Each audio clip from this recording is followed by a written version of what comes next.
সম্পৰ্কবোৰ গ্লাছৰ দৰে এবাৰ ভাঙি যোৱাৰ পিছত কেতিয়াও জোৰা লগাব নোৱাৰে। ইয়াৰ বিপৰীতে যদি সম্পৰ্কটো ভাল নহয় তেনেহ'লে ই আমাৰ শাৰীৰিক আৰু মানসিক স্বাস্থ্যৰ ওপৰত যথেষ্ট ইতিবাচক প্ৰভাৱ পেলায়। সেয়েহে সদায় আপোনাৰ সংগীৰ লগত সম্পৰ্ক ভালে ৰখাটো খুবেই গুৰুত্বপূৰ্ণ।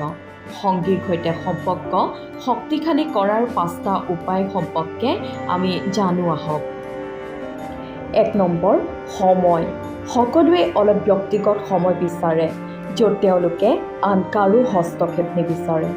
যদি আপুনি আপোনাৰ সংগীয়ে আপোনাৰ ব্যক্তিগত স্থানত অন্তৰ্ভুক্ত কৰিব নিবিচাৰে তেনেহ'লে ইয়াকে লৈ আপুনি আপোনাৰ সম্পৰ্কটো বেয়া নকৰিব। এয়া স্বাভাৱিক কথা। 2 নম্বৰ, ব্যক্তিত্ব। এটা সম্পৰ্কত বান্ধ খোৱাৰ অৰ্থ এইটো নহয় যে আপুনি নিজকে সলনি কৰিব লাগিব। নিজকে সলনি কৰি সংগীৰ মতে চলিলে সম্পৰ্ক বেছিদিন স্থায়ী নহয়। সেয়েহে আপুনি যিদৰে আছে তেনেকৈয়ে থাকক। নিজেও সলনি নহ'ব আৰু সংগীকো সলনি কৰিবলৈ চেষ্টা নকৰিব। 3 নম্বৰ, সন্মান। এটা সম্পৰ্কৰ মূল ভেটি হৈছে ইজনে সিজনক সন্মান কৰা।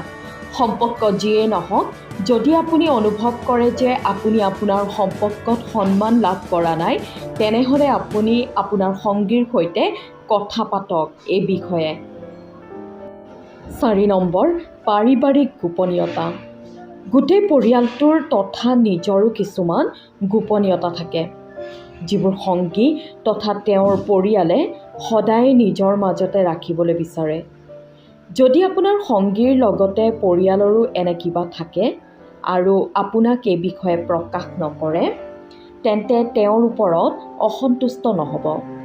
আপুনি নিজেও এই ক্ষেত্ৰত সচেতন হ'ব।